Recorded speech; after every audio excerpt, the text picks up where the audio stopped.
তো আমরা গত ক্লাস থেকে ডিফ্লেকশন চ্যাপ্টারটা শুরু করছিলাম। তো ডিফ্লেকশন চ্যাপ্টারে আমরা গত ক্লাসে কি কি ডিফ্লেকশন বের করতে হবে সেটা দেখছিলাম, ডিফ্লেকশনের এই ইকুয়েশন গুলো সবগুলো দেখছিলাম।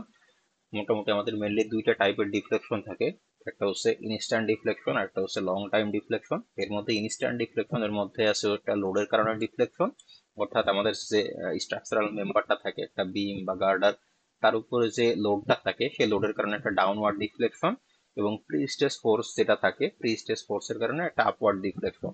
তো আমরা এই দুই ধরনের ডিফ্লেকশনের জন্য ইকুয়েশন দেখছিলাম এবং সেখান থেকে কিভাবে ডিফ্লেকশন ক্যালকুলেশন করতে হয় সেটাও দেখছিলাম। এর পাশাপাশি শর্ট টাইম ডিফ্লেকশনের পাশাপাশি একটা স্ট্রাকচারাল মেম্বার বা বিম বা গার্ডারের মধ্যে লং টাইম ডিফ্লেকশন আসতে পারে, অর্থাৎ একটা নির্দিষ্ট টাইম পরে ডিফ্লেকশনের ভ্যালুটা আস্তে আস্তে বাড়তে থাকে। তো সেই লং টাইম ডিফ্লেকশন বের করারও আমাদের একটা ফর্মুলা দেখছিলাম। যদিও আমরা গত ক্লাসের যে প্রবলেম দুইটা সলভ করেছিলাম দুইটাই ছিল শর্ট টাইম ডিফ্লেকশনের, সেখানে লং টাইম ডিফ্লেকশন আমরা দেখি নাই। আজকে যে আমরা প্রবলেম সলিউশন করব সেখানে লং টাইম ডিফ্লেকশন কিভাবে ক্যালকুলেশন করতে হয় সেটা আমরা আজকের প্রবলেমে দেখব। তো গত ক্লাসে আমরা এই যে এক্সাম্পল 6.1 এবং এক্সাম্পল 6.2 এই দুইটা প্রবলেম সলভ করছিলাম, খুবই সিম্পল দুইটা প্রবলেম। এখানে 6.1 এবং 6.2 তে সেম একই জিনিসই বের করতে বলে, মেনলি শুধুমাত্র ডিফ্লেকশন কত, ডিফ্লেকশন টোটাল ডিফ্লেকশন বা নেট ডিফ্লেকশন বের করতে বলে দুইটা ভিন্ন ভিন্ন কন্ডিশনে। যদি এটা এক্সাম্পল 1 এর কথা বলি, তো এখানে দুইটা পার্ট আছে। প্রথম পার্টে বলতেছে শুধু তার সেট ওয়েটের কারণে কতটুকু ডিফ্লেকশন হবে সেটা বের করতে, এবং সেকেন্ড পার্টে বলতেছে যে প্রি স্ট্রেস ফোর্সটা যদি 20% কমে যায় এবং তার উপরে আমাদের সেলফ ওয়েটের পাশাপাশি যদি এক্সট্রা আলাদা একটা ইউডিএল আসে, তাহলে সেই ক্ষেত্রে ডিফ্লেকশন কত হবে সেটা বের করতে বলছিল। তো খুবই সিম্পল ওয়েতে আমরা সেটাও সলিউশন করছি। পরের প্রবলেমটাও একই রকম ছিল, এখানেও দুইটা পার্ট ছিল। প্রথম পার্টে স্যার সেলফ ওয়েট এবং প্রি স্ট্রেস ফোর্সের কারণে ডিফ্লেকশন বের করতে বলতেছিল, এবং সেকেন্ড যে পার্ট সেখানে সেলফ ওয়েট প্রি স্ট্রেস এবং তার সাথে একটা এক্সট্রা ইউডিএল আসছিল, সেই ইউডিএল এর কারণে ডিফ্লেকশন কত সেটা বের করতে বলছিল। তো এই দুইটা প্রবলেম গত ক্লাসে আমরা সলভ করেছিলাম, যারা ক্লাসে ছিলেন তারা দেখছেন। যদি কেউ মিস করে থাকেন আমি আমার ক্লাস রেকর্ডিং দিয়ে দিছি, রেকর্ডিংটা একটু দেখে নিয়ে আশা করি বুঝতে পারবেন, কারণ প্রবলেমগুলো খুবই ইজি। আজকে যে প্রবলেমটা আমরা করব সেটা হচ্ছে এক্সাম্পল 6.3। 6.3 করবো, এরপরে মেনলি 6.4 এবং ফাইনালি আর একটা প্রবলেম করবো। তো 6.3টা যদি দেখি, একই রকম আগের মতো সেম একই রকম প্রবলেম, এটাও শুধু শর্ট টাইম ডিফ্লেকশনেরই প্রবলেম, এখানে লং টাইম ডিফ্লেকশন নাই। তো পার্থক্য যেটা সেটা আমরা যদি একটু দেখি, এখানে বলতেছে rectangular concrete beam of cross section 100 millimetre wide and 300 millimetre deep, অর্থাৎ একটা রেক্টাঙ্গুলার বিম আছে যেটার উইডথ হচ্ছে 150 মিলিমিটার এবং ডেপথ হচ্ছে 300 millimetre, is simply supported over a span of 8 meter and is pre-staged by means of a symmetric parabolic cable। তার মানে হচ্ছে যে বিমটা আছে সেই বিমটার স্প্যান লেন্থ হচ্ছে 8 মিটার, এবং এর মধ্যে যে কেবলটা আছে সেই কেবলটা হচ্ছে একটা প্যারাবোলিক কেবল, অর্থাৎ এরকম স্যাগিং একটা কেবল। এখানে ইম্পর্টেন্ট যে কথাটা সেটা বলতেছে by means of a symmetric parabolic cable at a distance of 75 millimetre from the bottom of the beam at mid span. এখন এই যে প্যারাবোলিক কেবল যেটা আছে সেই প্যারাবোলিক কেবলটার প্রোফাইল বলতেছে যে প্যারাবোলিক কেবলটা একদম বিমের মিড স্প্যানে বটম থেকে 75 মিলিমিটার উপরে আছে, যেটাই বলা আছে প্যারাবোলিক কেবলটা বটম থেকে 75 মিলিমিটার উপরে আছে মিড স্প্যানে, বিমের মিড স্প্যান, এবং 125 millimetre from the top of the beam at support section. এটা একটু ভালো করে খেয়াল করেন, এখানে কিন্তু আমাদের বলে নাই যে যে প্যারাবোলিক কেবলটা আছে সেটা হচ্ছে কনসেন্ট্রিক প্যারাবোলিক কেবল। এখানে দুই ধরনের ইনফরমেশন দেওয়া আছে। প্রথম ইনফরমেশনটা হচ্ছে বিমের মিড স্প্যানে যে কেবলটা আছে সেই কেবলটা বটম থেকে 75 মিলিমিটার উপরে আছে, এবং সেকেন্ড যে ইনফরমেশনটা দেওয়া আছে সেটা হচ্ছে সাপোর্টে যে কেবলটা আছে সেটা টপ থেকে 125 মিলিমিটার নিচে আছে, 125 মিলিমিটার নিচে আছে, অর্থাৎ এই যে এখান থেকে এটুকু ডিস্টেন্স হচ্ছে 125 মিলিমিটার। এখন এই কন্ডিশন থেকে আমাদের বের করতে বলতেছে আরো কিছু ইনফরমেশন দেওয়া আছে। এখানে বলা আছে if the force in the cable, অর্থাৎ প্রি স্ট্রেসিং ফোর্স দেওয়া আছে 350 kilo newton, and modulus of elasticity of concrete is 38 kilo newton per millimetre square. Calculate the deflection at mid span when the beam is supporting its own weight. মানে আগের মতোই বিমের mid স্প্যানে deflection বের করতে বলতেছে যখন শুধুমাত্র এটা তার সেলফ ওয়েট ক্যারি করতেছে। তারপরে বি নাম্বার প্রবলেমে বলতেছে the concentrated load which must be applied at mid span to restore it's to the level of support. তো আমরা ওয়ান বাই ওয়ান আসি। প্রথম যে প্রবলেমটা বলতেছে যে প্রবলেমটা, সেখানে আমাদের বলতেছে মিড স্প্যানের ডিফ্লেকশন বের করতে যখন শুধুমাত্র বিমটার উপরে তার সেলফ ওয়েট আছে, এক্সট্রা কোনো লোড নাই। তো এই পজিশন থেকে যদি আমাদের ডিফ্লেকশন ক্যালকুলেশন করতে হয়, তো আমরা জানি যে আমাদের শর্ট টাইম ডিফ্লেকশন ক্যালকুলেশন করতে হলে সেখানে দুই ধরনের ডিফ্লেকশন থাকে, একটা হচ্ছে লোডের কারণে ডাউনওয়ার্ড ডিফ্লেকশন, আর একটা হচ্ছে প্রি স্ট্রেসিং ফোর্সের কারণে আপওয়ার্ড ডিফ্লেকশন। তাহলে প্রথমেই আমরা যে বিমটা আছে সেই বিমটার কিছু প্রপার্টিজ বের করে নিই। যেহেতু বিমের ক্রস সেকশন দেওয়া আছে 150 মিলিমিটার বাই 300 মিলিমিটার, তাই এই দুইটা গুণ করলে আমরা বিমটার ক্রস সেকশনাল এরিয়াটা পাবো। 150 এবং 300 যদি গুণ করি, সেখান থেকে বিমের ক্রস সেকশনাল এরিয়াটা আমরা পাবো 45 × 10⁻³ মিলিমিটার স্কোয়ার। এখন যে ক্রস সেকশনটা আছে বিমের, সেখান থেকে যদি আমরা মোমেন্ট অফ ইনার্শিয়া বের করি, তাহলে সেখান থেকে মোমেন্ট অফ ইনার্শিয়া যদি একটা রেক্ট্যাঙ্গুলার বিম, আমরা মোমেন্ট অফ ইনার্শিয়ার ফর্মুলা হচ্ছে BH³/12। তো বি এর ভ্যালু হচ্ছে 150, এইচ হচ্ছে 300, তো 150 × 300³/12 করলে সেখান থেকে আমাদের বিমের মোমেন্ট অফ ইনার্শিয়ার ভ্যালুটা আসে হচ্ছে 33.75 × 10⁻⁷ মিলিমিটার টু দি পাওয়ার 4।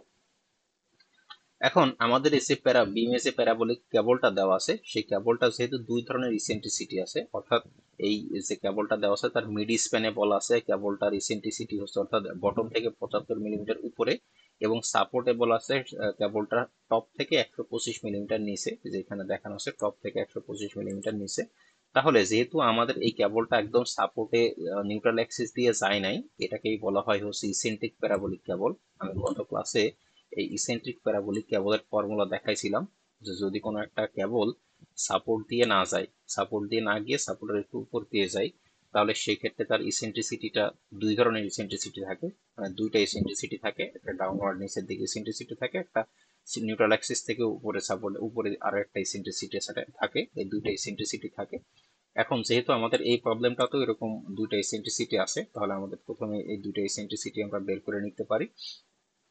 তো প্রথমত যদি নিচের দিকে যে ইসেন্ট্রিসিটি অর্থাৎ একদম মিড স্প্যানে যে ইসেন্ট্রিসিটি সেটা যদি বের করতে চাই, আমাদের এই পুরো বিমটার ক্রস সেকশনের ডেপথ দেওয়া আছে হচ্ছে 300 মিলিমিটার। তার মানে হচ্ছে বটম থেকে নিউট্রাল অ্যাক্সিস পর্যন্ত অর্ধেক তার ডিস্টেন্সটা হবে হচ্ছে 150 মিলিমিটার। তো 150 মিলিমিটারের মধ্যে আমাদের কেবলটা আছে হচ্ছে নিচের থেকে 75 মিলিমিটার উপরে।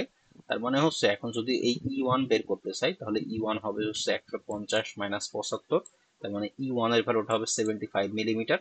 এখন যদি আমরা E2 বের করতে চাই, E2 বের করার জন্য সেম, এই নিউট্রাল অ্যাক্সিস থেকে একদম টপ পর্যন্ত ডিস্টেন্স হচ্ছে 300 অর্ধেক 150। 150 থেকে যদি আমার প্রশ্নে বলা আছে যে কেবলটা আছে সেটা টপ থেকে 125 মিলিমিটার নিচে, তাহলে 150 থেকে যদি আমি 125 বাদ দেই, তাহলে আমাদের যে ইসেন্ট্রিসিটি দ্বিতীয় ইসেন্ট্রিসিটির ভ্যালুটা আসে 25 মিলিমিটার। তাহলে এখন আমাদের যে সমস্ত প্রপার্টিজ দরকার সমস্ত প্রপার্টিজ আমরা বের করে নিলাম। এখন যদি আমরা এই প্রবলেমটা সলিউশন করতে চাই যে মিড স্প্যানের ডিফ্লেকশন বের করতে হবে, তো মিড স্প্যানে আমাদের বলা আছে যে মিড স্প্যানের ডিফ্লেকশন বের করবো যখন বিমে শুধুমাত্র তার সেলফ ওয়েট আছে, অন্য কোনো লোড নাই। তো সেলফ ওয়েট যদি আমরা ক্যালকুলেশন করতে চাই, আমরা জানি সেলফ ওয়েট ক্যালকুলেশন করতে হলে যে বিমটা আছে তার বিমটার ক্রস সেকশনাল এরিয়ার সাথে ইউনিট ওয়েট গুণ দিতে হয়। তো ক্রস সেকশনাল এরিয়ার জন্য আমাদের উইডথ দেওয়া আছে 150 মিলিমিটার। তো সেটাকে যদি আমরা মিটারে কনভার্ট করি, তাহলে 1000 দ্বারা ভাগ করলে আসে 0.15। তার ডেপথ দেওয়া আছে হচ্ছে 300 মিলিমিটার, সেটাকে যদি আমরা মিটারে কনভার্ট করি 1000 দ্বারা ভাগ করলে সেটা আসে 0.3। এবং বিমটার ইউনিট ওয়েট হচ্ছে 24 kN/m³। তো সেই তিনটা গুণ করলে সেখান থেকে আমরা সেলফ ওয়েট এর ভ্যালুটা পাই হচ্ছে 1.08 kN/m। এখন বাকি সমস্ত আমাদের যে ইউনিট, ডিস্টেন্সের যে ইউনিট, সমস্ত ইউনিট যেহেতু মিলিমিটারে আছে, আমরা এই মিটারটাকেও মিলিমিটারে কনভার্ট করে নিব। এখানে যেহেতু মিটারটা ভাগ আকারে আছে অর্থাৎ নিচে আছে, তাই একে যদি আমরা মিলিমিটারে কনভার্ট করতে চাই, তাহলে পুরো ভ্যালুটাকে 1000 দ্বারা ভাগ করতে হবে। তাই এই যদি 1.08 কে আমরা 1000 দ্বারা ভাগ করি, তাহলে সেক্ষেত্রে ভ্যালুটা আসে 1.08 × 10⁻³ kN/m। তো এখান থেকে আমরা সেলফ ওয়েটটা ক্যালকুলেশন করে ফেললাম। সেলফ ওয়েটটা ক্যালকুলেশন করার পরে এখন আমরা ডিফ্লেকশনটা বের করব। তো ডাউনওয়ার্ড ডিফ্লেকশন যদি আমরা যেহেতু সেলফ ওয়েট আমরা জানি সেলফ ওয়েটটা সবসময় ইউডিএল হিসেবে কাজ করে। যদি ইউডিএল থাকে, যদি কোনো বিমের উপরে লোড হিসেবে ইউডিএল থাকে, তাহলে ডিফ্লেকশনের ফর্মুলা আমরা গত ক্লাসে দেখছিলাম যে বিমের উপরে যদি ইউডিএল থাকে তাহলে সেই ক্ষেত্রে ডিফ্লেকশনের ফর্মুলা হলো এটা, যে 5W⁴ ডিভাইডেড বাই 384 EI। তো এই ফর্মুলাটাই আমরা এখানে ইউজ করব। এই ফর্মুলাটা যদি ইউজ করি 5W⁴ ডিভাইডেড বাই 384 EI, তো 5 তে অ্যাজ ইট ইজ বসে যাবে। ডাব্লিউ হচ্ছে আমাদের যে ইউডিএল যেটা পাইলাম সেটা, তো সেটা পাইলাম হচ্ছে 1.08 ইন্টু 10⁻³ তার সাথে এল লেন্থ প্রশ্নে বলা আছে 8 মিটার। তো 8 মিটার থেকে যদি আবার মিলিমিটারে কনভার্ট করতে চাই তাহলে 1000 দ্বারা গুণ 8 ইন্টু 10⁻³ ডিভাইডেড বাই 384। ই এর ভ্যালু প্রশ্নেই বলা আছে modulus of elasticity of concrete 38 kilonewton per millimetre square. আর মোমেন্ট অফ ইনারশিয়া যেটা, সেটা আমরা যেখানে বের করে আসছি মোমেন্ট অফ ইনারশিয়া, তো সব ভ্যালুগুলো যদি বসাই দিই তাহলে আমরা ডিফ্লেকশনের ভ্যালুটা পাই হচ্ছে 4.49 মিলিমিটার। যেহেতু এটা লোডের কারণে ডিফ্লেকশন, এটা হবে অবশ্যই ডাউনওয়ার্ড ডিফ্লেকশন। আর একটা যে ডিফ্লেকশন আমাদের বের করতে হবে, আর এক ধরনের যে ডিফ্লেকশন যেটা আছে সেটা হচ্ছে প্রি স্টেজ ফোর্সের কারণে ডিফ্লেকশন। এখন প্রি স্টেজ ফোর্সের কারণে ডিফ্লেকশন যদি আমরা বের করি, তো প্রি স্টেজ ফোর্সের কারণে ডিফ্লেকশনের ইকুয়েশন ডিপেন্ড করে আমাদের যে কেবল কিরকম আছে সেরকম সেটার উপরে। তো আমরা এখান থেকে আমাদের প্রশ্নে দেখতেছি আমাদের যে কেবলটা আছে সেই কেবলটা হচ্ছে একটা ইসেন্ট্রিক প্যারাবোলিক কেবল, অর্থাৎ তার দুইটা ইসেন্ট্রিসিটি আছে। তো এরকম যদি ইসেন্ট্রিক প্যারাবোলিক কেবল হয় তাহলে সেক্ষেত্রে এই যে ডিফ্লেকশন ক্যালকুলেশনের ফর্মুলা হলো এটা আমরা গত ক্লাসেও দেখছি। যদি এরকম দুইটা আলাদা আলাদা ইসেন্ট্রিসিটি হয় অর্থাৎ ইসেন্ট্রিক প্যারাবোলিক কেবল হয় সেক্ষেত্রে আমাদের ডিফ্লেকশন ক্যালকুলেশনের ফর্মুলাটা হচ্ছে F L square by 48 EI into -5 E1 plus E2।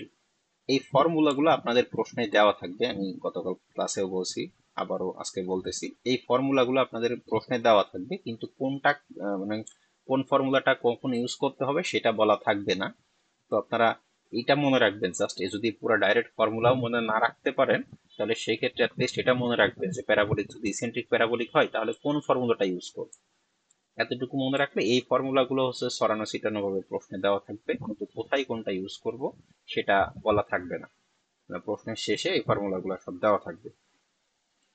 এখন যদি আমরা এই ফর্মুলাটা বসাই দেই, আমাদের ইসেন্ট্রিক প্যারাবোলিক কেবলের ফর্মুলাটা বসাই দিই F L square by 48 EI into -5 E1 plus E2, তাহলে এফ এর ভ্যালুটা প্রশ্নে বলা আছে 350 কিলো নিউটন, এল এর ভ্যালুটাও বলা আছে 8 মিটার, 8 মিটার থেকে মিলিমিটারে কনভার্ট করার জন্য 1000 দ্বারা গুণ করছি। তো এফ এল স্কোয়ার মানে এটা স্কোয়ার ডিভাইডেড বাই 48, এটা হচ্ছে modulus of elasticity of concrete, সেটা হচ্ছে 38, এটাও প্রশ্নে বলা আছে। আই হচ্ছে মোমেন্ট অফ ইনারশিয়া, এটা আমরা আগে ক্যালকুলেশন করে রাখছি, এবং E1 যেটা সেটাও আমরা এখানে ক্যালকুলেশন করলাম, E1 75 এবং E2 হচ্ছে 25। তাই E1টা বসাই দিলাম 75, E2টা হচ্ছে 25। পুরোটা যদি ক্যালকুলেশন করি এখান থেকে ভ্যালুটা আসছে -12.75 মিলিমিটার। এখানে মাইনাস তারা বোঝাচ্ছে যে এটা হচ্ছে ডাউনওয়ার্ড নাই, এটা হচ্ছে আপওয়ার্ড ডিফ্লেকশন, তাই এখানে মাইনাস ভ্যালুটা আসতেছে। তো এখন যদি আমরা এই প্রবলেমে যেটা বলতেছিল যে এই মিড স্প্যানে তার সেলফ ওয়েটের কারণে ডিফ্লেকশন বের করতে, তার মানে হচ্ছে এখন আমরা কি করব, এই যে দুইটা ডিফ্লেকশন পাইলাম এই দুইটা ডিফ্লেকশনকে আমরা জাস্ট প্লাস মাইনাস করে দিব।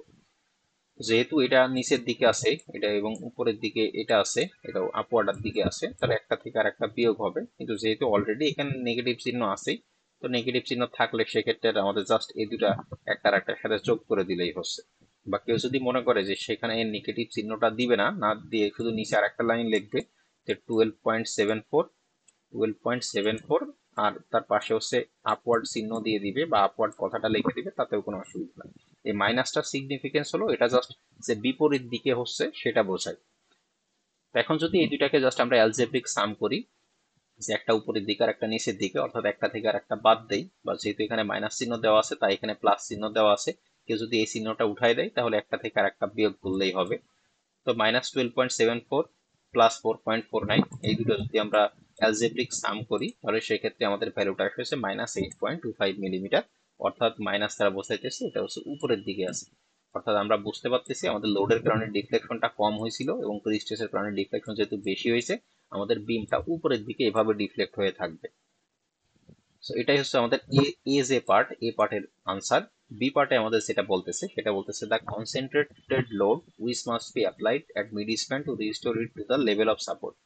কথাটার মানে হচ্ছে এই প্রবলেম থেকে আমরা দেখতেছি আমাদের যে প্রি স্টেজ বিমটা আছে সেই বিমটা হচ্ছে উপরের দিকে এভাবে ডিফ্লেক্ট হয়ে আছে।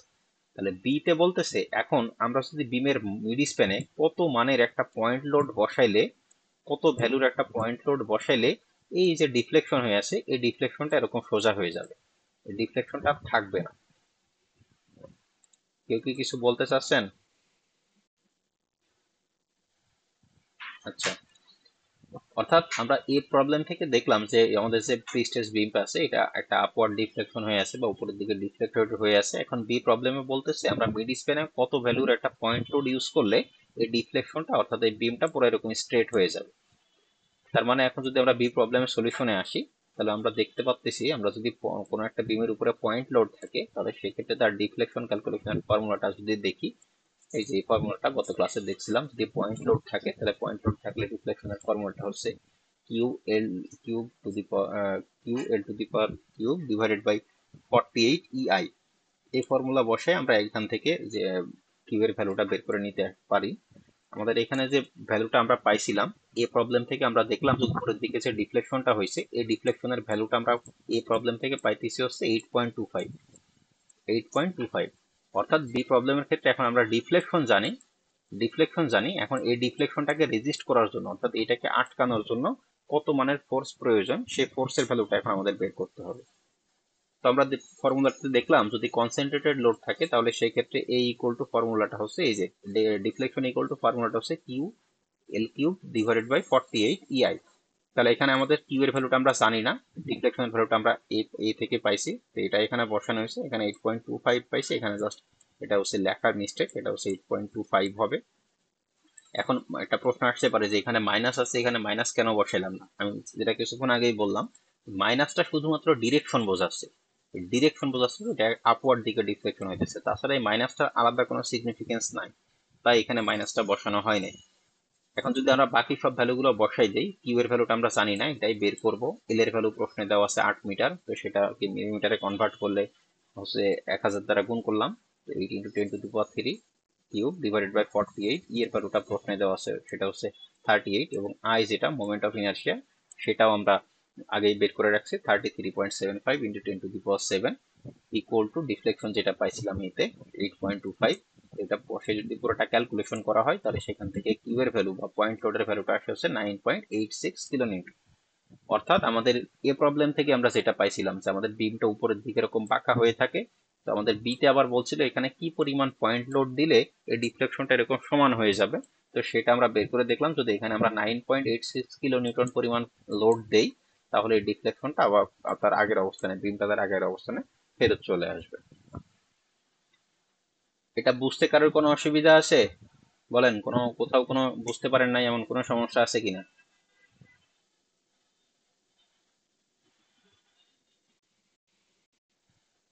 এই চ্যাপ্টারে আমরা যতগুলা প্রবলেম করি না কেন, গত ক্লাসে যে দুটো প্রবলেম করছি, এখন যেটা করলাম বা সামনেও আরো যে প্রবলেম গুলো করবো, প্রত্যেকটা প্রবলেমে কিন্তু সেম একই কাজ। আমি বারবার বলছি আপনাদের, আমি মিডের খাতা দেখলাম, আজকে কিছু খাতা দেখলাম, তো মিডে মানে কয়েকজন করছে ভালো, আবার মানে বেশিরভাগই কিন্তু খুব একটা ভালো করতে পারে নাই। কেন ভালো করতে পারে নাই আমি জানি না, কিন্তু মানে বেশিরভাগই খুব একটা ভালো করতে পারে নাই। দেখা যাচ্ছে প্রশ্নে একভাবে সলিউশন করতে বলা আছে, অন্যভাবে অনেকে অন্যভাবে সলিউশন করছে। সো মিডের মার্কস আমি চেষ্টা করব কালকে দিয়ে দেওয়ার, আমার আর অল্প কিছু খাতা বাকি আছে তাহলে হয়ে যায়। তো মানে সিচুয়েশন যেটা সেটা হচ্ছে অনেকের মানে বেশিরভাগই মিডের পরীক্ষাটা খুব ভালো দিতে পারে নাই। তো তাদের জন্য আমি বারবার বলতেছি এই যে ছোট ছোট চ্যাপ্টার যেটা যেমন ডিফ্লেকশনের এখানে 5টা থাক 10টা থাক 100টা ম্যাথ থাক, প্রত্যেকটা ম্যাথে একই কাজ। আপনাকে লোডের জন্য একবার ডিফ্লেকশন বের করতে হবে, ফ্রি স্ট্রেস ফোর্সের জন্য একটা ডিফ্লেকশন বের করতে হবে, তারপরে জাস্ট এই দুটা প্লাস মাইনাস কর। তো এই ছোট ছোট ম্যাথ গুলো ধরেন যদি করে থাকেন তাহলে কিন্তু ফাইনালে ভালো করা সম্ভব। যেমন এইরকম এই ডিফ্লেকশন থেকে একটা ম্যাথ পরীক্ষায় আসবে যেটা 7 মার্ক বা 8 মার্কের একটা ম্যাথ থাকবে। সর্বনিম্ন মার্ক কত মনে হয় 0 বা 1। সর্বনিম্ন দিয়ে তো হয় না, অনেকেই তো কারোর যে কোনো একজনের তো খারাপ হইতেই পারে, তবে অ্যাভারেজ মার্কস মানে হাতে গোনা কয়েকজন পাইছে 20-এর উপরে। না, ওটা বড় কথা না। আপনাদের হচ্ছে মানে যেমন আমি তো আপনাদের স্টিল স্ট্রাকচারে পড়াইছিলাম, স্টিল স্ট্রাকচারের তুলনায় কিন্তু প্রি-স্ট্রেসের মানে এভারেজ মার্কটা খারাপ। স্টিল স্ট্রাকচারে আমি তো মিডের মার্কস বা ফাইনালের মার্কস যদি দুটাই বলি, স্টিল স্ট্রাকচারে কিন্তু মোটামুটি মানে 31 এ বি দুই সেকশনে ভালো করছিল। তো বি সেকশনের তুলনায় এ সেকশনের রেজাল্টটা কিন্তু তুলনামূলক বেটার ছিল স্টিল স্ট্রাকচারের সময়। তো আমি যদি সেই রেজাল্টের সাথে রেজাল্টটা কম্পেয়ার করি তাহলে কিন্তু মানে রেজাল্টটা ডাউনওয়ার্ড, মানে ওইরকম ভালো করতে পারে না, হাতে গোনা কয়েকজন পাইছে 20-এর উপরে। আর কেউ কেউ আছে মিড রেঞ্জে 15 থেকে 20-এর ঘরে। কিন্তু একটা ভালো অ্যামাউন্টের স্টুডেন্ট আছে যারা 10-এর নিচে পাইছে। তো ফাইনালি আমি বারবার বলতেছি এটা 2 ক্রেডিটের একটা কোর্স, আমি চাই না এই কোর্সে আপনারা কেউ ফেল করে আটকায় থাকেন। তো তাদের জন্য আমি আবারও আমরা সাজেশন যেটা থাকবে বা অ্যাডভাইস যেটা থাকবে, যে আমি আগে যে চ্যাপ্টারটা পড়াইছি ক্র্যাকিং মোমেন্ট, সেখান থেকে একটা ম্যাথ থাকবে, খুবই ছোট সিম্পল একটা চ্যাপ্টার। এই ডিফ্লেকশন পড়াইতেছি, এখান থেকেও একটা ম্যাথ থাকবে, এটাও একটা ছোট সিম্পল চ্যাপ্টার, একই কাজ, জাস্ট প্রত্যেকটা প্রবলেমে একই কাজ করা হইতেছে। সো একটা ভালো মতো প্রসেস বুঝেন, আশা করি সলভ করতে পারবেন। তো দেখা যাচ্ছে এই দুইটা প্রবলেমও যদি আপনারা ঠিকঠাক ভাবে পরীক্ষায় সলভ করতে পারেন, তাহলেও কিন্তু এই দুইটা প্রবলেম থেকেও কিছু না হলে মানে দুইটা প্রবলেম থেকে পরীক্ষায় প্রায় 15 মার্কস মতো থাকবে। তো এই 15 মার্কসেও যদি খুব ভালো মতো আনসার করতে পারেন, সেখান থেকে 10, 12, 13 ইজিলি পাওয়া সম্ভব। প্লাস মিডে যদি কিছু পেয়ে থাকেন, ধরেন মিডে যদি 4, 5, 6 কিছু পেয়ে থাকেন, তাহলে 17, 18 হয়ে গেলে বাকি যদি শেষে কিছু মার্কস প্রয়োজন হয় সেটা আমি কনসিডার করি। আপনাদের স্টিল স্ট্রাকচারের সময় কিছুটা কনসিডার করা হয়েছিল। কিন্তু যদি মানে অনেকে এরকম পায় যে দেখা যাচ্ছে মিড এবং ফাইনাল মিলে মার্কস পেয়েছে 10 বা 11, তো তাকে আসলে শেষের দিকে মানে আমার সমস্ত মার্কস দিয়েও আসলে কনসিডার করেও আসলে পাস করানো টাফ হয়ে যায়। এই জন্য আমি বারবার বলতেছি এই ছোট ছোট যে ম্যাথ গুলা বা ছোট চ্যাপ্টার যেগুলো আছে, সেই চ্যাপ্টার গুলো একটু ভালো করে প্র্যাকটিস করেন। এই দেখা যাচ্ছে ক্র্যাকিং মোমেন্ট এবং রিফ্লেকশন, এই দুইটা যদি খুব ভালো করে প্র্যাকটিস করে কেউ, এবং এখানে যত প্রবলেম আছে পুরোটা যদি সে বুঝে, তাহলে কিন্তু তার ইজিলি পাস হয়ে যায়। এরপরে আমরা একটা চ্যাপ্টার পড়বো আগামী কালকে থেকে, শেয়ার। সেই চ্যাপ্টারটাও ছোট, মানে সেখানেও ম্যাথ গুলাও সব একই টাইপের। তো সেখানেও ওরকম, সেখানেও একটা ম্যাথ থাকবে, শেয়ার থেকে 10 মার্কেরই ম্যাথ থাকে। তো এই ম্যাথ গুলো তুলনামূলক ছোট, যখন আমরা মানে যদি ডিজাইনের ম্যাথ গুলোর সাথে কম্পেয়ার করি, আমরা নেক্সট উইক থেকে ডিজাইন শিখবো। ডিজাইনের ম্যাথ গুলো কিন্তু তুলনামূলক এগুলোর থেকে অনেক বড় বড়, প্রায় এক একটা ম্যাথে প্রায় 18টা 19টা করে স্টেপ আছে। যদিও স্টেপ গুলা ফর্মুলা প্রশ্নে দেওয়া থাকবে, কিন্তু স্টেপ গুলো অনেক বড় বড়, এবং মনে রাখাটাও একটু এইগুলোর তুলনায় টাফ। তাই আমি আবারও সাজেশন দিতেছি, আপনারা এই এই প্রবলেমগুলো একটু ভালো করে খেয়াল করেন। এগুলা ভালো করে খেয়াল করে করলে আশা করি পারবেন সলিউশন করতে। তো এই পর্যন্ত আমরা যতগুলো প্রবলেম দেখলাম সবগুলাই ছিল শর্ট টাইম ডিফ্লেকশন, অর্থাৎ প্রত্যেকটাতেই আমরা জাস্ট এই লোডের কারণে ডিফ্লেকশন এবং প্রি স্ট্রেসের কারণে ডিফ্লেকশন বের করে জাস্ট যোগ বিয়োগ করে দিচ্ছি, এখানে আমাদের কোনো লং টাইম ডিফ্লেকশনের কোনো কিছু ছিল না। এখন আমরা একটা প্রবলেম দেখি, লং টাইম ডিফ্লেকশনের একটা প্রবলেম। এই একটা ম্যাথ খুব ভালো করে বুঝেন, লং টাইমে যে কটা ম্যাথ আছে সবগুলো আছে।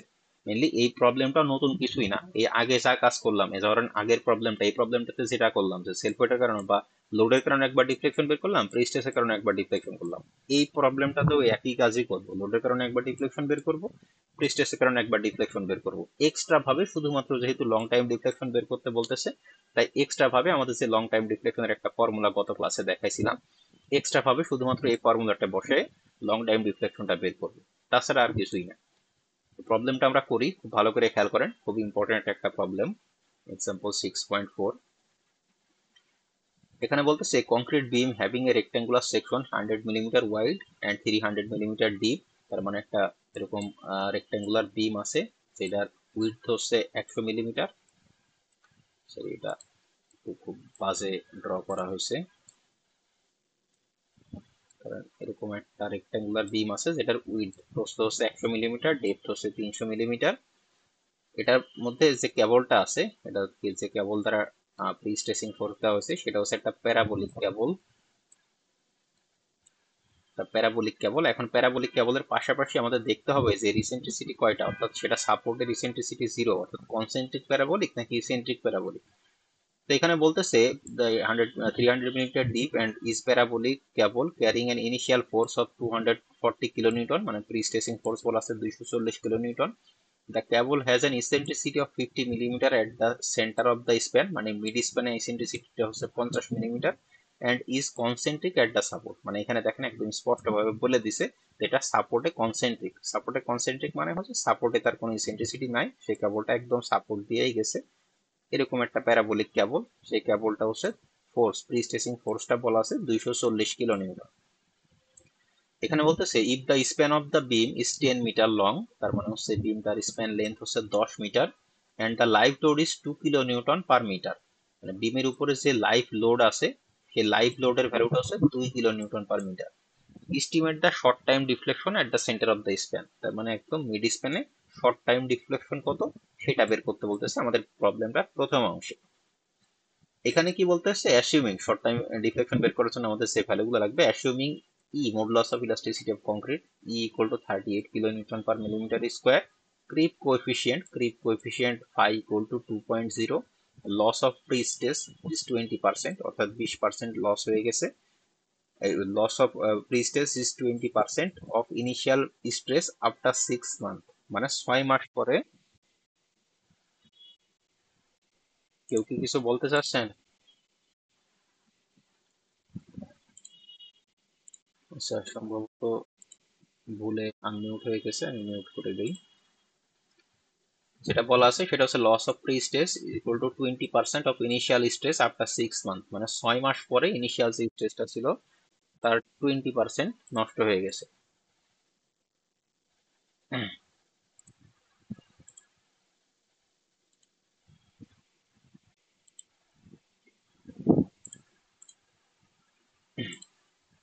20% নষ্ট হয়ে গেছে। এরপরে বলতেছে estimate the long time deflection at the centre of the span at this stage, অর্থাৎ একদম এখন যে বিমটা আছে সেই বিমটার সেন্টারে লং টাইম ডিফ্লেকশন কত সেটাও বের করতে বলতেছে। অর্থাৎ প্রথমে আমাদের শর্ট টাইম ডিফ্লেকশন বের করতে বলতেছে, তার পাশাপাশি বলতেছে যদি 6 মাস পরে 20% প্রি স্ট্রেস নষ্ট হয়ে যায় তাহলে সেক্ষেত্রে লং টাইম ডিফ্লেকশন কত হবে সেটাও বের করতে হবে। তো খুবই ইম্পর্টেন্ট একটা প্রবলেম, একদম কমপ্লিট একটা প্রবলেম। পরীক্ষায় এরকম প্রবলেম থাকার সম্ভাবনাই বেশি, যেখানে শর্ট টাইম এবং লং টাইম দুইটাই আছে। প্রবলেমটা মানে ফর্মুলেশন বা সলিউশন খুবই ইজি। তো আমরা কি দেখে আসতেছি এতক্ষণ পর্যন্ত, যতগুলো প্রবলেম সলভ করছি প্রত্যেকটাতে দেখে আসছি প্রথমে আমাদের লোডের কারণে একবার ডিফ্লেকশন বের করতে হয়, এরপরে আমাদের প্রি স্ট্রেসিং ফোর্সের কারণে একবার ডিফ্লেকশন বের করতে হয়। তো সেটাই আমরা করব। প্রথমে যদি লোডের কারণে ডিফ্লেকশন বের করতে চাই তাহলে আমাদের প্রথমে লোড বের করে নিতে হবে। তো লোডের জন্য আমাদের এখানে টোটাল আমরা জানি একটা স্ট্রাকচারাল মেম্বারের উপরে দুই ধরনের লোড থাকে, একটা হচ্ছে ডেড লোড আর একটা হচ্ছে লাইভ লোড।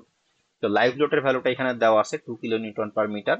তো ডেড লোডের ভ্যালুটা অর্থাৎ সেলফ ওয়েটটা আমরা জানি না, সেলফ ওয়েটটা আমরা ক্যালকুলেশন করে নিই। তো সেলফ ওয়েট ক্যালকুলেশনের জন্য আমাদের প্রথমে আমরা সেলফ ওয়েট ক্যালকুলেশনের যে প্রসেস, অর্থাৎ আমাদের cross sectional area into unit wait. তো ক্রস সেকশনাল এরিয়ার জন্য আমাদের এই উইথ দেওয়া আছে, প্রশ্নে উইথ দেওয়া আছে হচ্ছে 100 মিলিমিটার। তো সেটাকে আমি মিটারে কনভার্ট করলে 1000 দ্বারা ভাগ করলে হয় 0.1। এবং ডেপথ দেওয়া আছে 300 মিলিমিটার, সেটাকে 1000 দ্বারা ভাগ করলে আসে 0.3। তার সাথে ইউনিট ওয়েট 24। এটা যদি আমরা গুণ করি তাহলে সেখান থেকে আমরা সেলফ ওয়েটটা পাইতেছি হচ্ছে 72 কিলো নিউটন পার মিটার। তো যেহেতু আমাদের বাকি সব ডিস্টেন্সের ইউনিট আছে মিলিমিটারে, তো কিলো নিউটন পার মিটার থেকে যদি আমরা কিলো নিউটন পার মিলিমিটারে কনভার্ট করতে চাই তাহলে সেক্ষেত্রে 1000 দ্বারা ভাগ করতে হয়। আমি আবারও বলতেছি, এখানে অনেকেই কনফিউজড হয়ে যায় যে মিটার থেকে মিলিমিটারে নিতে হলে আবার 1000 দ্বারা ভাগ কেন করা লাগবে, 1000 দ্বারা তো গুণ করার কথা। তো আমি আবারও জিনিসটা ক্লিয়ার করে দিই, এখানে দেখেন মিটারটা কিন্তু কিলো নিউটনের সাথে ভাগ আকারে আছে।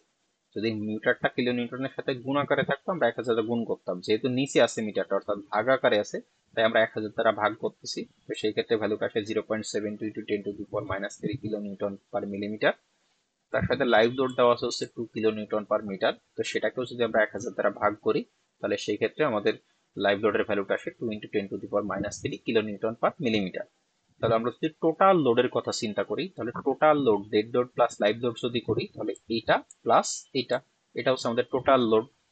তাহলে এই যে সেলফ ওয়েট যেটা, সেই সেলফ ওয়েটটাও হচ্ছে একটা ইউডিএল, আবার যে লাইভ লোডটা দেওয়া আছে সেটাও একটা ইউডিএল। তো ইউডিএল যদি থাকে তাহলে সেই ক্ষেত্রে আমরা ডিফ্লেকশনের ফর্মুলা কিছুক্ষণ আগেই দেখে আসছি। ইউডিএল থাকলে ডিফ্লেকশনের ফর্মুলা হয় এরকম যে 5 W L⁴ divided by 384 EI। তো এখানে ওরা WG+WL দ্বারা মেনলি বোঝাচ্ছে এটা হচ্ছে গ্র্যাভিটেশনাল ফোর্স মানে বা গ্র্যাভিটেশনাল লোড বা ডেড লোড, আর WL মানে হচ্ছে লাইভ লোড। এটা এভাবে ওরা প্লাস আকারে দেখাইছে। কেউ যদি মনে করেন যে আমরা এই দুইটা ফোর্স বের করার পরে আমি একবারে ডাব্লিউ বের করে নিব, যে ডাব্লিউ ইকুয়াল টু এইটা প্লাস এইটা করে একবারে 2.7 × 10⁻³ করে নিব, তাতেও কোনো অসুবিধা নাই। যে আর যেভাবে সুবিধা হয় সে সেভাবে করতে পারে। তো এখন যদি আমরা ডিফ্লেকশনের ফর্মুলা বসাই দেই তাহলে সেক্ষেত্রে 5, ডেড লোডটা হচ্ছে 0.72 × 10⁻³ আর লাইভ লোডটা হচ্ছে 2 × 10⁻³। কেউ যদি এই দুইটা আগেই যোগ করে নিয়ে আসেন সে একবারে সেখানে ভ্যালু বসাই দিবেন 2.72 × 10⁻³। তার সাথে আমাদের প্রশ্নে বলা আছে যে বিমটা আছে তার স্প্যান লেন্থ 10 মিটার। তো 10 মিটার থেকে যদি আমরা মিলিমিটারে কনভার্ট করি তাহলে আমরা 1000 দ্বারা গুণ করতে হয়। 1000 দ্বারা গুণ করলে ভ্যালুটা আসে 10,000⁴ ডিভাইডেড বাই 384 ইন্টু ই এর ভ্যালু দেওয়া আছে প্রশ্নে 38, এবং আই যেটা সেটা হচ্ছে মোমেন্ট অফ ইনার্শিয়া, এটা আমাদের বের করে নিতে হবে। তো এখানে প্রথমেই মোমেন্ট অফ ইনার্শিয়াটা বের করে নেওয়া হয়েছে। মোমেন্ট অফ ইনার্শিয়ার ফর্মুলা হচ্ছে bh³/12, যেহেতু রেক্টাঙ্গুলার সেকশন। তাই সেখান থেকে যদি আমরা ক্যালকুলেশন করি ভ্যালুটা আসে 225 × 10⁻⁶ মিলিমিটার টু দি পাওয়ার 4। এই ভ্যালুটা যদি আমরা বসাই দিই তাহলে আমাদের লোডের কারণে ডিফ্লেকশনটা আসবে 41.42 মিলিমিটার, এবং যেহেতু লোড সবসময় উপর থেকে নিচের দিকে কাজ করে, তাই ডিফ্লেকশন যেটা সেটাও হবে ডাউনওয়ার্ড। এখন যদি আমরা deflection due to pre stress করি, তো প্রি স্ট্রেসের জন্য ডিফ্লেকশনের ফর্মুলা কোনটা ইউজ করবো সেটা ডিপেন্ড করে হচ্ছে আমাদের যে প্রি স্ট্রেস ক্যাবলটা আছে বা টেন্ডনটা আছে সেটার উপরে। তো আমাদের এখান থেকে আমরা প্রশ্ন থেকে বুঝতে পারতেছি এটা হচ্ছে একটা কনসেন্ট্রিক প্যারাবোলিক ক্যাবল বা টেন্ডন, অর্থাৎ তার সাপোর্ট ইসেন্ট্রিসিটি নাই, শুধুমাত্র মিড স্প্যান ইসেন্ট্রিসিটি আছে। তো এরকম যদি কনসেন্ট্রিক প্যারাবোলিক ক্যাবল থাকে তাহলে সেক্ষেত্রে ফর্মুলা কি হবে সেটা আমরা গত ক্লাসে দেখছি।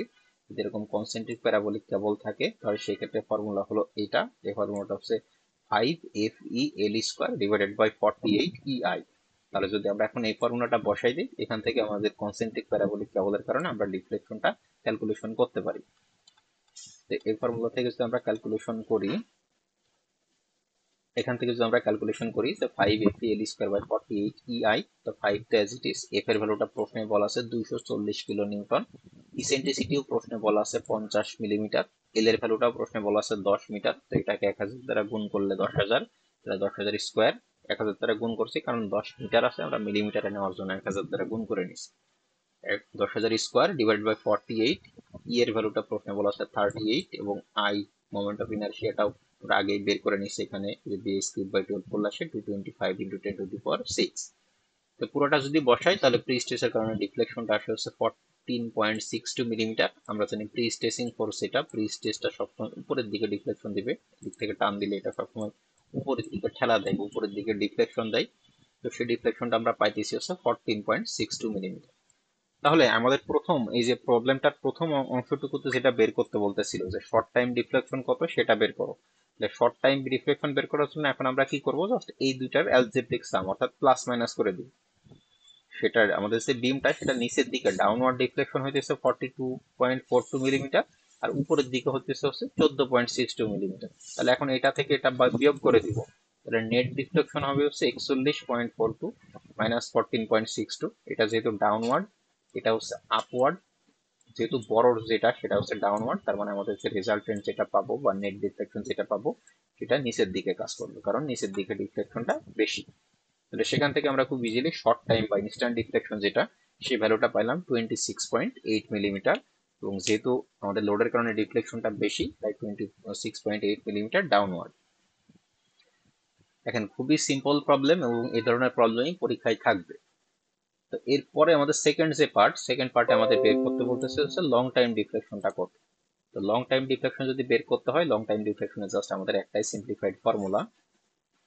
লং টাইম ডিফ্লেকশনের ফর্মুলা হচ্ছে এই ফর্মুলাটা, এবং এই লং টাইম ডিফ্লেকশনের এই ফর্মুলাটা প্রশ্নে দেওয়া থাকবে, কিন্তু এটা আর কি নোট দেওয়া থাকবে না যে এটা লং টাইম ডিফ্লেকশনের ফর্মুলা কি কিসের ফর্মুলা। তো অ্যাটলিস্ট ফর্মুলাটা যদি হুবহু অ্যাজ ইট ইজ মুখস্থ নাও করেন, তাহলে অ্যাটলিস্ট এতটুকু মনে রাখেন যে লং টাইম ডিফ্লেকশনের ফর্মুলা হচ্ছে এইটা। এখন লং টাইম ডিফ্লেকশনের ফর্মুলা যদি আমরা সব ভ্যালুগুলো পুট করি তাহলে দেখেন কি আসে। লং টাইম ডিফ্লেকশনের জন্য আমাদের সেই জিনিসগুলো প্রয়োজন, প্রথমে লাগবে হচ্ছে AIL।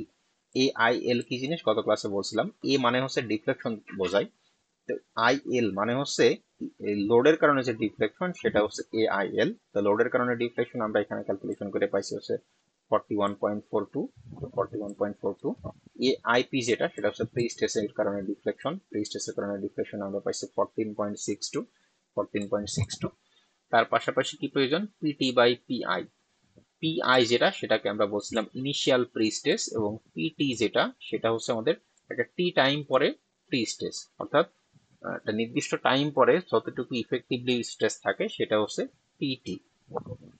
এখন আমাদের যে প্রবলেমটা এখানে প্রথমত বলা আছে হচ্ছে আমাদের প্রথম ইনিশিয়াল ফোর্স বলা আছে হচ্ছে 240 কিলো নিউটন, এবং আরো প্রশ্নে বলা আছে যে 6 মাস পরে তার মধ্যে 20% নষ্ট হয়ে যায়। তাহলে এখন এটা আমরা দুইভাবে পিআই এবং পিটি আমরা দুইভাবে বের করতে পারি। প্রথমত যেটা সেটা হচ্ছে একদম সিম্পলিফাইড মেথড হচ্ছে, যদি আমি চিন্তা করি যে আমাদের প্রি স্টেজটা 20% নষ্ট হয়ে গেছে, 20% নষ্ট হয়ে গেছে মানে ইফেক্টিভলি আসে কতটুকু, ইফেক্টিভলি আসে হচ্ছে 80%। তাহলে আমি কিভাবে করতে পারি, প্রথম যেভাবে আমি করতে পারি সেটা ধরেন পিআই ইকুয়াল টু আমি লিখলাম 240 কিলো নিউটন, যদিও এটা স্ট্রেস কিলো নিউটন না, স্ট্রেস হয় kilo newton per millimetre square, এটা হচ্ছে ফোর্স, আমরা ফোর্স দিয়েই চিন্তা করি। তাহলে আমাদের বুঝতে সুবিধা হবে। আমাদের পিআই বা ইনিশিয়াল ফোর্সটা দেওয়া আছে হচ্ছে 240 কিলো নিউটন। এখন যদি এখান থেকে 6 মাস পরে 20% নষ্ট হয়ে যায়, যদি 20% নষ্ট হয়ে যায় তাহলে আমাদের পিটি মানে 6 মাস পরে ইফেক্টিভলি ফোর্স থাকবে কতটুকু? এই 240-এর 20% আমরা বাদ দিয়ে দিব। তো 20% মানে কি? 20% মানে হচ্ছে 240 × 0.2 বা 20/100। 240-এ যদি আমরা 20% করি, এটা জাস্ট আপনারা নিজেরাই ক্যালকুলেশন করলে বুঝতে পারবেন। তো 240-এর 20% মানে হচ্ছে 48 কিলোমিটার। তাহলে এখন যদি আমরা 6 মাস পরে কতটুকু ফোর্স ইফেক্টিভলি আছে সেটা লিখতে চাই, তাহলে কত হবে? এই যে 240 মাইনাস 48, 240 মাইনাস 48। তাহলে 6 মাস পরে আসলে ইফেক্টিভলি ফোর্স থাকবে কত? 6 মাস পরে ইফেক্টিভলি থাকবে হচ্ছে 192 কিলোমিটার।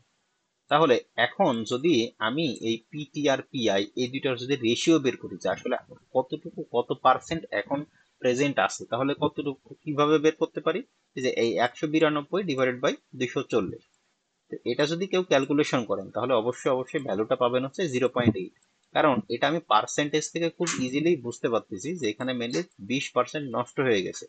তো 20% নষ্ট হয়ে যাওয়া মানে কি, সেখানে এখন অবশিষ্ট আছে হচ্ছে 80%। তো এটাই ওরা এভাবে সিম্পলিফাই করে করে নিছে যে direct PT by P I equal to 0.8। কেন 0.8? কারণ ইফেক্টিভলি এখন আছে হচ্ছে 80%, 20% যেহেতু নষ্ট হয়ে গেছে। তো কেউ যদি মনে করেন এইভাবে পিটি বাই পি আই দিয়ে যত পার্সেন্ট ইফেক্টিভ আছে তত পার্সেন্ট লিখে দিব, তাতেও কোনো অসুবিধা নাই। কেউ যদি মনে করেন না আমি এইভাবে পি আই পিটি বের করে নিয়ে সলিউশন করব, তাতেও কোনো সমস্যা নেই, দুটাই ওকে। কারণ এখানে যদি 30% লস হতো তাহলে এখানে ভ্যালুটা হতো 0.3, সরি 0.7। এই যে এখানে ওরা পাশেও দেখায়ও দিছে যে যত পার্সেন্ট লস হবে 1 থেকে তত পার্সেন্ট বাদ দিলে বা তত দশমিক অংশ বাদ দিলে যেটা থাকবে সেটাই হচ্ছে পিটি বাই পিআই। তো এখানে ধরেন যদি আমি বলতাম, প্রশ্নে ধরেন বলা থাকলো যে 35% লস হয়ে গেছে, তো 35% লস হয়ে গেছে মানে এখানে পিটি বাই পিআই হবে হচ্ছে 0.65। এক থেকে ওই 35% বাদ দিলে যেটা আসবে সেটাই থাকবে এখানে। অথবা কেউ যদি মনে করেন আমি এভাবে বের করে নিব পাশে, তাতেও কোনো অসুবিধা নেই, যার যেভাবে সুবিধা সে সেভাবে করতে পারে। তাহলে আমরা AIL জানি, AIP জানি, পিটি বাই পিআইও জানলাম, আর যেটা ভ্যারিয়েবল সেটা হচ্ছে ফাই অর্থাৎ ক্রিপ কোএফিসিয়েন্ট। এটা আমাদের প্রশ্নে বলা আছে, এই যে প্রশ্নে ক্রিপ কোএফিসিয়েন্ট বলা আছে 0.2। তাহলে এখন সরি 0.2 না 2.0। তাহলে এখন আমাদের সবকিছুই জানা শেষ। এখন জাস্ট আমাদের যে লং টার্মের যে ফর্মুলা, সেই ফর্মুলাতে আমরা ভ্যালুগুলো বসাই দিব। সব ভ্যালুগুলো যদি বসাই দেই তাহলে আমরা লোডের কারণে ডিফ্লেকশন পাইছিলাম 41.42, ফ্রি স্ট্রেসের কারণে ডিফ্লেকশন পাইছি 14.62, আর পিটি বাই পিআই আমরা এখান থেকে দেখলাম যে 0.8, তার সাথে 1 প্লাস ক্রিপ কোএফিসিয়েন্ট দেওয়া আছে 2। পুরোটা যদি ক্যালকুলেশন করি তাহলে সেখান থেকে আমাদের লং টাইম ডিফ্লেকশন যেটা, লং টাইম ডিফ্লেকশনটা আসতেছে হচ্ছে 89.172 মিলিমিটার। তাহলে একটা জিনিস খেয়াল করেন যে আমাদের জাস্ট ইনস্ট্যান্ট বা লোড পড়ার সাথে সাথে আমাদের টোটাল ডিফ্লেকশন ছিল হচ্ছে 26.8 মিলিমিটার, কিন্তু 6 মাস পরে এটা প্রায় 3 গুণের থেকেও বেশি বেড়ে বেড়ে গেছে। 3 গুণের থেকেও বেশি বেড়ে গিয়ে এখন ডিফ্লেকশন হয়ে গেছে হচ্ছে 89.172 মিলিমিটার। তাহলে অনেকের মাথায় একটা প্রশ্ন আসতে পারে, যদি 6 মাসে এরকম 3 গুণ ডিফ্লেকশন বেড়ে যায় তাহলে তো 2-3 বছর পরে পুরো স্ট্রাকচার ফেল করে যাবে, স্ট্রাকচার তো অনেক বেশি ডিফ্লেকশন হয়ে যাবে। তাহলে এটা আসলে কিভাবে সম্ভব? এটা আসলে সম্ভব না এই কারণে যে ক্রিপ কোএফিসিয়েন্টের যে ভ্যালুটা দেওয়া আছে 2, এটা আসলে কখনোই এত বেশি হওয়া সম্ভব না। এটা থাকে হচ্ছে 1-এর নিচে, এটা হয়তো সম্ভবত 0.2 হবে, কিন্তু যে প্রবলেমটা এখানে করা আছে সেই প্রবলেমটা তো হচ্ছে 2.0 লেখা আছে, এই জন্য ডিফ্লেকশনটা এত বেশি আসতেছে। ক্রিপ কোএফিসিয়েন্ট মানে মানে 1-এর বেশি হলেও মানে এত বেশি কখনোই হওয়া সম্ভব না, রিফ্লেকশনের ভ্যালুটা তুলনামূলক আরো কম আসে। এটা সাধারণত 1-এর থেকে কম আসে, অর্থাৎ 0.1 থেকে 1-এর মধ্যে একটা ভ্যালুই বেশি আসে। তো এটা অনেক অ্যাবনর্মাল একটা ভ্যালু, এই জন্য এখানে আসলে ডিফ্লেকশনটা অ্যাবনর্মাল আছে। 6 মাসে যদি এত বেশি ডিফ্লেকশন হয় তো আরো কিছুদিন পরে পুরো স্ট্রাকচারই নষ্ট হয়ে যাবে। এই প্রবলেমটাতে বুঝতে কারো কোনো অসুবিধা আছে? হ্যাঁ হ্যাঁ, অবশ্যই অবশ্যই ডাউনওয়ার্ড হবে। এই যে দেখেন এটা বলি যে ডাউনওয়ার্ড হবে নাকি আপওয়ার্ড হবে সেটাও এখান থেকে আমরা বুঝতে পারবো।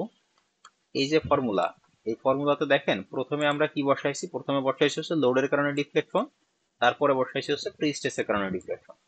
তাহলে এইখান থেকে পুরোটা ক্যালকুলেশন করে আমরা যেহেতু ভ্যালুটা পজিটিভ পাইতেছি, পজিটিভ পাওয়ার কথাটার মানে কি, এই প্রথমে লোডের কারণে যে ডিফ্লেকশনটা এটা হচ্ছে প্রি স্ট্রেসের কারণে ডিফ্লেকশনের থেকে বড়, এটা বড় হওয়ার কারণে আমরা এখানে প্লাস পাইছি। তো এইটা বড় মানে কি, লোডের কারণে ডিফ্লেকশনটা বড়, তাই আমাদের টোটাল যে ডিফ্লেকশনটা সেটা হচ্ছে ডাউনওয়ার্ড। এখন কোন একটা প্রবলেমে গিয়ে আপনি পাইলেন হচ্ছে প্রি স্ট্রেসের কারণে যে ডিফ্লেকশন সেটা হচ্ছে বড় পেলেন, অর্থাৎ সেকেন্ড যে ভ্যালুটা, এই ভ্যালুটা হচ্ছে বড় আর এটা ছোট, তাহলে আপনি পুরো ক্যালকুলেশন করলে এখানে ভ্যালুটা পাবেন হচ্ছে নেগেটিভ। যদি নেগেটিভ পান তার মানে হচ্ছে সেই ক্ষেত্রে আমাদের ডিফ্লেকশনটা হবে হচ্ছে আপওয়ার্ড। বুঝতে পারছেন? এই প্রবলেমটাতে কারো কোনো অসুবিধা আছে? এটা খুবই ইম্পর্টেন্ট একটা প্রবলেম এবং খুবই ইজি একটা প্রবলেম।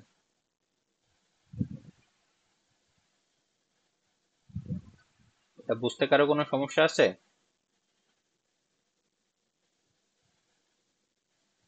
আচ্ছা, যেহেতু একটু কিছু বলতেছে না তাহলে আমি ধরে নিতেছি যে বুঝতে কারো কোনো অসুবিধা নাই।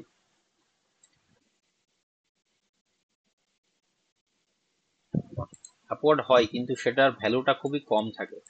কম থাকে বলতে আমাদের প্রি স্ট্রেসিং কনসেপ্টটা হচ্ছে এরকম যে ধরেন এই যে একটা বিম, প্রি স্ট্রেস বিম যদি আমি উপর থেকে দেখাই, উপরে ফিগার ড্র করা আছে, এই যে একটা প্রি স্ট্রেস বিম, প্র্যাকটিক্যালি তো আসলে কোনো ওই কোনো মানে বিমের উপরে সব পয়েন্ট লোড টোড এগুলো আসলে এক্সেপশনাল কেস। যদি বিমের উপরে আলাদা অন্য আর একটা বিম না আসে তাহলে তার পয়েন্ট লোড আসে না।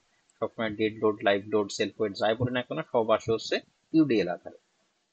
তাহলে নর্মাল একটা কংক্রিট বিমের কথা যদি বলি, এই ইউডিএল এর কারণে বিমটা কি হয়ে যেত, নিচের দিকে এরকম ডিফ্লেকশন হয়ে যেত। এখন প্রি স্ট্রেসের কনসেপ্টটা হচ্ছে আমরা এমন ভাবে ডিজাইন করব যাতে এই যে প্রি স্ট্রেসিং যে ফোর্স আছে সেই প্রি স্ট্রেসিং ফোর্সটা নিচের দিকে যতটুকু ডিফ্লেকশন হতেছে এটাকে রেজিস্ট করতে পারে, রেজিস্ট করে তার যে নিজের জায়গায় ধরে রাখতে পারে। তার মানে হচ্ছে আমাদের উদ্দেশ্যটা থাকে এরকম যে নিচের দিকে লোডের কারণে তো ধরেন ডিফ্লেকশন হলো 10 মিলিমিটার ডিফ্লেকশন হলো, তাহলে আমরা এমন ভ্যালুর প্রি স্ট্রেসিং ফোর্স দেওয়ার চেষ্টা করব যেটাতে এই প্রি স্ট্রেসিং ফোর্সের কারণে উপরের দিকে 10 মিলিমিটার ডিফ্লেকশন হয়। উপরের দিকে 10 মিলিমিটার ডিফ্লেকশন, লোডের কারণে নিচের দিকে 10 মিলিমিটার ডিফ্লেকশন, তাহলে আলটিমেটলি প্লাস মাইনাস করলে টোটাল ডিফ্লেকশন হয়ে যাবে জিরো, অর্থাৎ বিমটা তার নিজের জায়গায় থেকে যাবে। আর যদি নিজের জায়গায় থেকে যায় তাহলে সুবিধাটা কি, সুবিধা হচ্ছে এই বিমের মধ্যে এই বটমে বা টপে স্ট্রেস তখনই আসে যখন সেখানে এই ডিফ্লেকশন হয়ে যায়, যখন এই বিমটা তার নিচের দিকে এরকম বাঁকা শুরু করে তখন এখানে স্ট্রেস আসা শুরু করে। কারণ সে যদি তার নিজের জায়গায় এরকম ফিক্স থাকে তাহলে এখানে কোনো টেনসাইল স্ট্রেস আসবেই না, শুধু কম্প্রেসিভ স্ট্রেস আসবে। যদি কম্প্রেসিভ স্ট্রেস আসে তাহলে আমাদের যে কংক্রিট সে তো অবশ্যই কম্প্রেসিভের এগেনস্টে স্ট্রং, তো কম্প্রেসিভ স্ট্রেন্থ নিয়ে মানে স্ট্রেস নিয়ে তো তার কোনো অসুবিধা নাই, তাই এখানে কোনো ক্র্যাকিং আসবে না, এটা সহজে ফেল করবে না। এটাই হচ্ছে কনসেপ্ট। বোঝা গেছে? So, এরকম এরকম হ্যাঁ বলেন।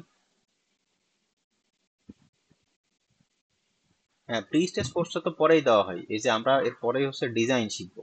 আমি যদি একটু দেখাই, হ্যাঁ এই যে এটাই হচ্ছে ডিজাইন, এটা হচ্ছে বিমের ডিজাইন, প্রি স্টেজ যে বিম বা গার্ডার যেটাই বলি না কেন এটা হচ্ছে তার ডিজাইন। এই ডিজাইনে মেইনলি আমরা তো আগে থেকেই মানে ডিজাইন মানে কি আপনি আগে থেকে কিছুই জানেন না, এই যে বিম, এই বিমের ডেপথ কত, উইডথ কত কিছুই জানেন না, আপনার শুধু লোড জানেন বা মোমেন্ট জানেন, সেখান থেকে পুরোটা বের করে নিয়ে আসতে হবে। তো আমরা এই লোড মোমেন্ট থেকেই হচ্ছে মেইনলি প্রি স্টেজ ফোর্সটা বের করে নিয়ে আসি। এই যে লোড মোমেন্ট সেখান থেকে আমাদের কতটুকু লাগবে এটাকে আবার আমরা ট্রায়াল অ্যান্ড ইকুয়েটের মাধ্যমে আবার আমরা সেটাকে মডিফাই করে রিভাইজ করে কতটুকু আসে একদম ফাইনালি সেখানে কতটুকু, যে ফাইনালি কতটুকু প্রি স্টেজ ফোর্স দিতে হবে। কারণ যদি এরিয়াটা বাড়ে কমে, ডিজাইনের কারণে এরিয়াটা বেড়ে যায় বা কমে যায়, সেক্ষেত্রে ফাইনালি কতটুকু একদম শেষে কতটুকু প্রি স্টেজ ফোর্স দিতে হবে, এই পুরোটা হচ্ছে ডিজাইনের মধ্যে বারবার ট্রায়াল অ্যান্ড ইকুয়েটের মাধ্যমে মানে মডিফাই করা হয়ে থাকে। তো এটা আগে থেকেই ফিক্স না যে আমি প্রি স্টেজ ফোর্স কত দিব, এটা ডিপেন্ড করে হচ্ছে আমার তার উপরে লোড কতটুকু আসবে, আমি যে বিমটা দিতেছি সেই বিমটার থিকনেস কতটুকু। কারণ আমি যদি এখানে মানে একটা বিমের থিকনেস, ধরেন এই বিমটার থিকনেস ধরেন আছে হচ্ছে নিচের দিকে আছে হচ্ছে এই থিকনেস আছে 300 মিলিমিটার। এখন আমি যদি 500 মিলিমিটার দিই তাহলে কি আমার সেম পরিমাণ প্রি স্ট্রেসিং ফোর্স লাগবে? 500 মিলিমিটার দিলে তো প্রি স্ট্রেস ফোর্স অত লাগবে না, কারণ সেখানে আমার বিমের ডেপথ বেড়ে যাওয়া মানে হচ্ছে তার মোমেন্ট ক্যারিং ক্যাপাসিটি বা লোড ক্যারিং ক্যাপাসিটি বেড়ে যাওয়া। তো সেক্ষেত্রে আমাদের প্রি স্ট্রেসিং ফোর্সটা তার কম দিলেই হবে। সেটা হচ্ছে পরের বিষয়, আগে থেকেই প্রি স্ট্রেস ফোর্স ফিক্স না। বুঝা গেছে?